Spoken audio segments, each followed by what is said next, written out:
This is a poem called Soup, Beans, and Cornbread by Rick Neal. I promised myself that I would never eat soup, beans, and cornbread again when I grew up, that pancakes and homemade syrup would never be served in my home, that I would never wear patched blue jeans or crew cut ever again. Such is the promise of youthful naivete of the real world in which my mother raised 9 children by herself.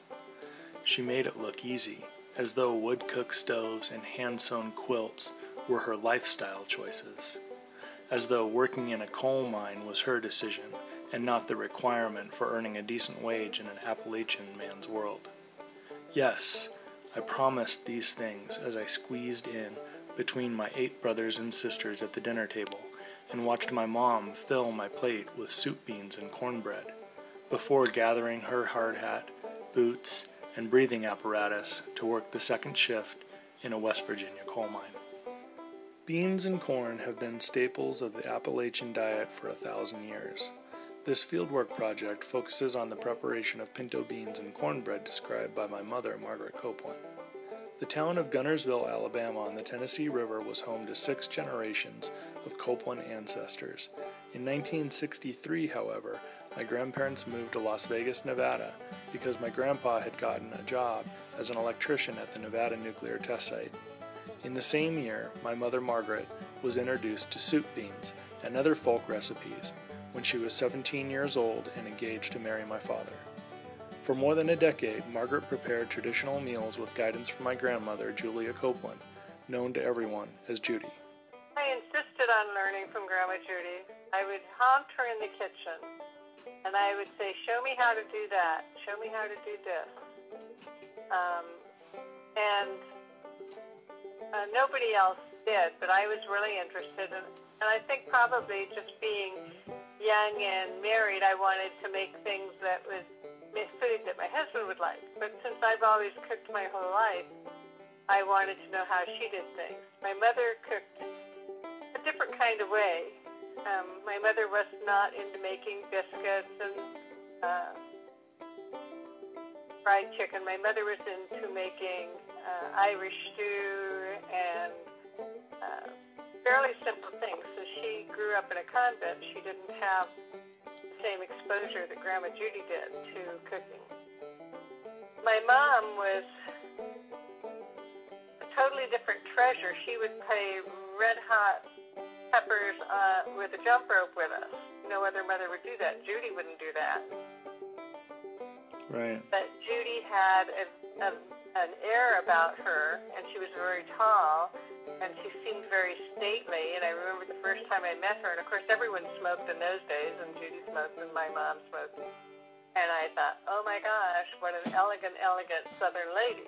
Seemed to her a lot of trouble, maybe not worth it to learn all of it.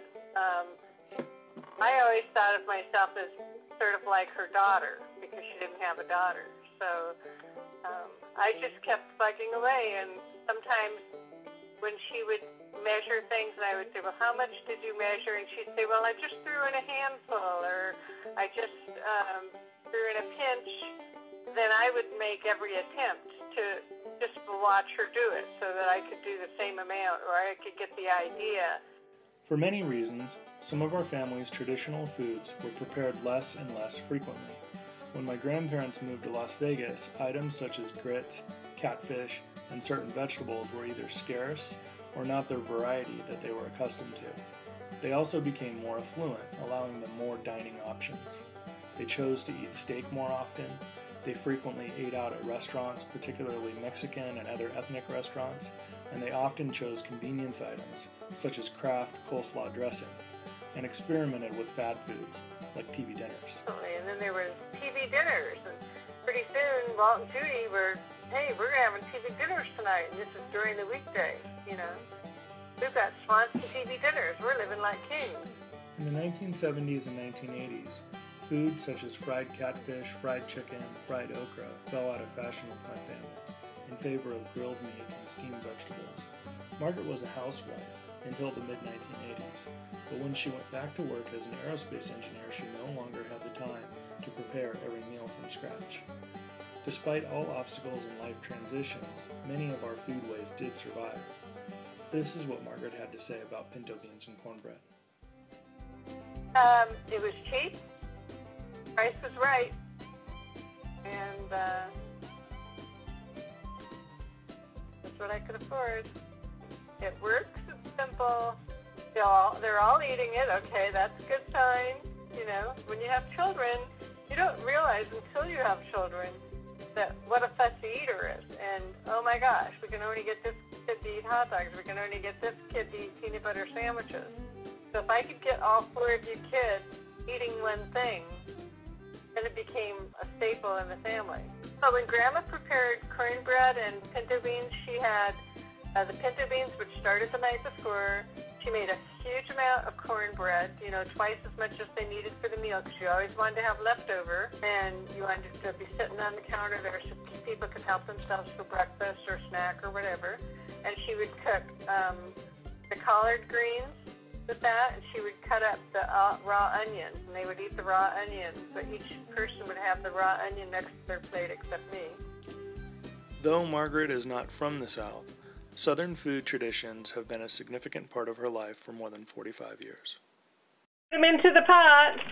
Now I'm going to put cold water, swirl them around, and set it on top of the stove. To make the cornbread, we have the recipe box with all the old recipes in it. It's got everything from beer barbecue sauce to lemon ox box pie. And we've got one that Grandma Judy marked up for me because I needed things written down and she didn't need them written down. So I had this recipe and it was called a Dixie cornbread.